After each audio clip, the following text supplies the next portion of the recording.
Bonjour et bienvenue dans cette vidéo numéro 14 de la série J'achète un immeuble depuis Singapour. Donc aujourd'hui je ne suis pas à Singapour, je suis en Indonésie pour le week-end, mais je vais quand même donner des news du projet. Donc dans la vidéo précédente, j'avais dit que j'avais pitché la banque et que j'avais eu un retour, on va dire, informel de celle-ci. En effet, donc j'ai pas reçu de confirmation ou d'offre de prêt définitive via le format papier habituel officiel, mais depuis j'ai reçu des questions par rapport à des documents que j'avais déjà envoyés. Donc j'ai pu leur répondre et l'offre définitive devrait arriver alors d'ici 2 semaines, parce que la conseillère qui travaille activement sur mon dossier est actuellement en vacances pour 1 semaine. Donc je vais devoir attendre. Mais voilà, je suis persuadé que j'aurai une réponse rapidement. Ce qu'il faut savoir, c'est que en parallèle de la banque, j'avais prospecté également une courtière qui, elle, me relance régulièrement pour commencer à prospecter les banques. Pour le moment, je n'ai pas avancé avec elle. Pourquoi? Parce que si elle prospecte la banque avec qui je suis en train de travailler, ça pourrait annuler complètement mon dossier ou porter préjudice à mon dossier. Donc pour le moment, j'ai mis la partie courtière définitivement en attente. En attendant d'avancer avec la banque avec qui je suis en principal ou en priorité. Voilà, donc ça c'est la première partie. Ce qu'il faut savoir également par rapport aux chiffres que j'ai retravaillés, si je prends grossièrement les loyers que je vais avoir avec cet immeuble de 8 logements, donc je vais avoir des loyers de 4 400 €, donc net, hein, on n'est pas du brut, pardon.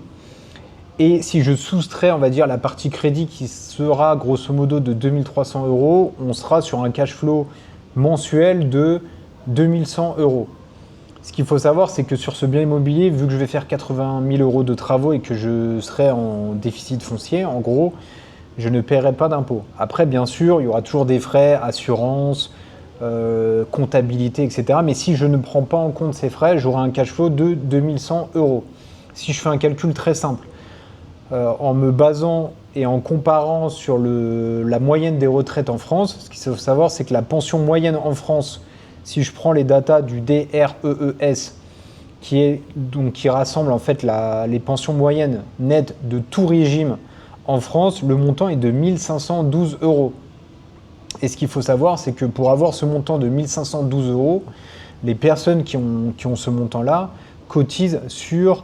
Alors là, j'ai le montant, il cotise sur 45 ans. Donc c'est énorme. Alors que là, avec une opération de 6 mois, qui me prend 6 mois, aller en effort non actif, parce que je travaille 1 heure par-ci, 1 heure par-là, je vais réussir à avoir plus 39% de ce montant-là en travaillant que, grosso modo, 6 mois sur l'année, sur une année, alors que je ne suis pas en train de travailler activement sur les 6 mois.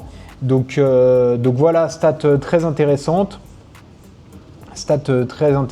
qui justement répond au fait qu'en prenant des risques et en s'activant sur des projets dans la vie, on a de meilleurs résultats que de travailler sur un job lambda et de payer des impôts pour avoir une retraite de 1 515 €. Voilà, donc là l'idée c'est pas de faire ça juste pour avoir une retraite, c'est de multiplier les streams de rentrée d'argent pour justement augmenter et avoir une richesse intéressante. Et bien entendu, là, si je parle uniquement des 2 100 € qui est le cash flow, à côté, on a quand même les 2 300 € de mensualité de crédit qui, eux, sont remboursés automatiquement par les 8 locataires du bien immobilier. Voilà donc ce que je peux dire aujourd'hui. Donc là, voilà, avec la période estivale, etc., le process est un peu au ralenti, un peu slow, mais le challenge continue.